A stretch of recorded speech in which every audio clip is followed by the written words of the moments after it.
Okay, thank you. I will do presentation my research about the report of robbery turmoil in Gorang-Gareng on Colonial newspaper in the 1934.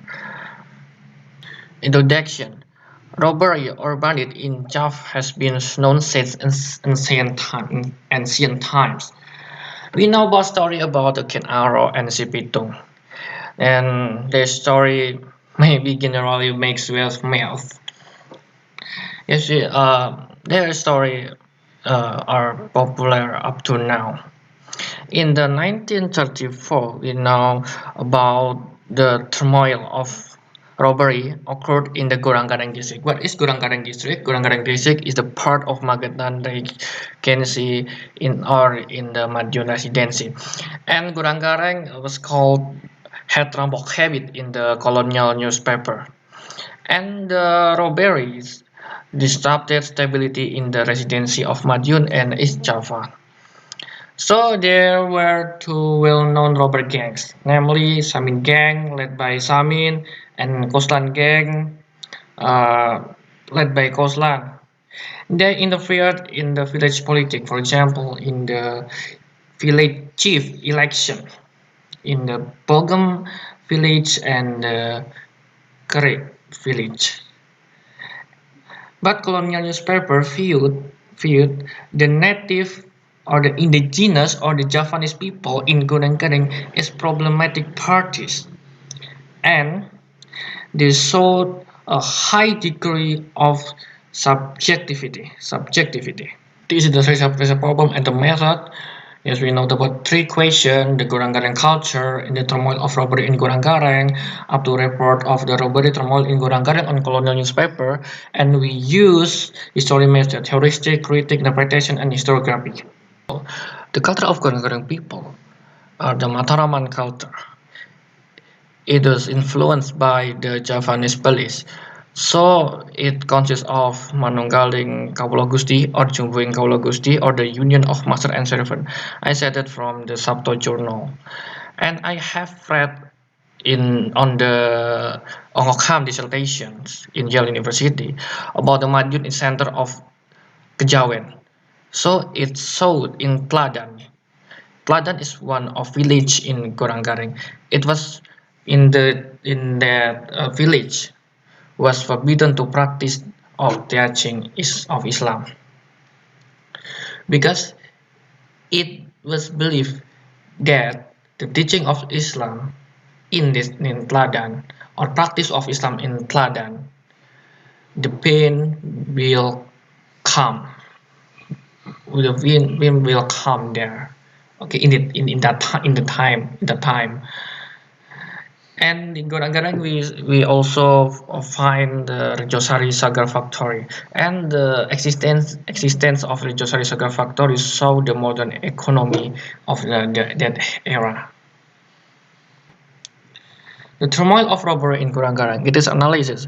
According to data disclosed by Occam in the 1900, there were around 4,000 Jago. What is Jago? Jago is the leader of bandits, and the number of Jago was very very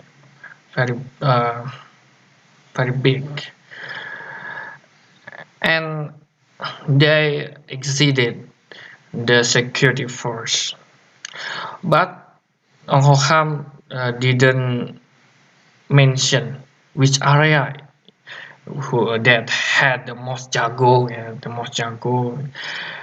And we know about the Bloomberg revealed that the robbery took place around July up to October 1934.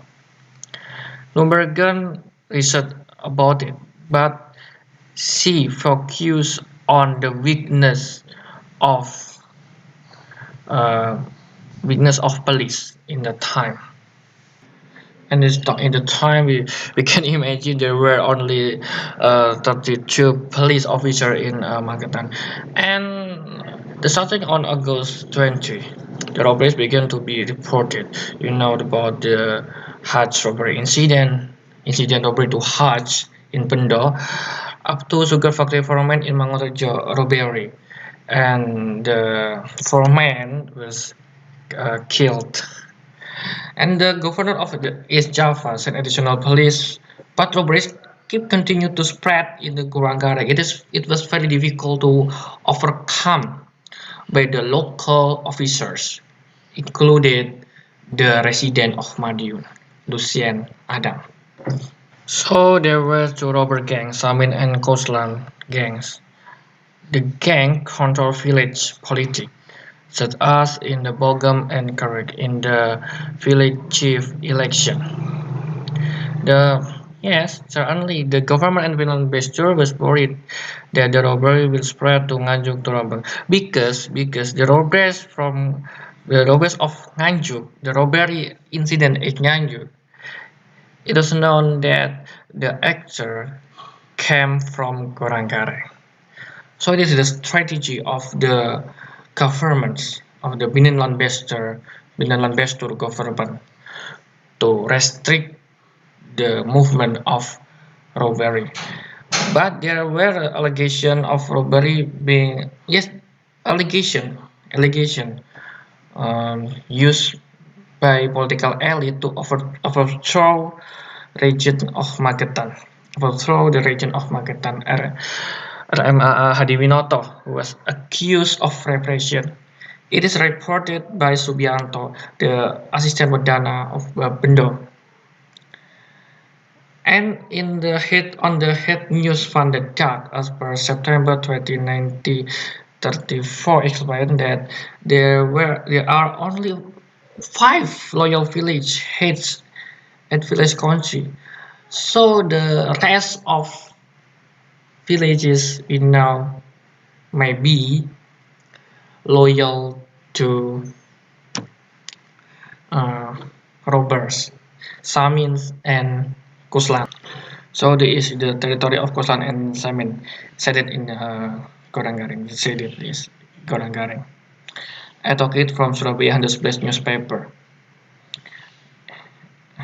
And on 12 September 1934. Yes, in the end, they could be arrested. Samin was arrested on October 10 and Koeslan was arrested on October 12 by police that reported this event. Many newspaper, but I attached 1, 2, 3, 4, 4 newspaper and many again. Alkaman Handelsblad for Netherlands India up to the Surabaya Handelsblad. And in the locomotive newspaper, Subianto, the assistant Badana of Bendo, charged that Hadiwinoto was too feudalistic and ban routine cultural event because for economizing the situation. Because we know in the 1930 the Malaysia crisis, economic crisis occurred. So it was because of the RMAA Hadiwinoto. Subianto said like that. It is the tendency, the colonial newspaper tendency to blame the indigenous government and about the deploying the Soerabaijasch spread in the 20 September 1934 expressed concern about the development of Koeslan might and it will be dangerous if the Koeslan cannot be caught. And you use the subjective language also to and the full to mention about administration Tingko and Pinko, and there is no newspaper linking it to the Josari Sagavatory. In the fact, in the 1930s, Malaysia hit the sugarcane industry, but no newspaper linked it with this the event.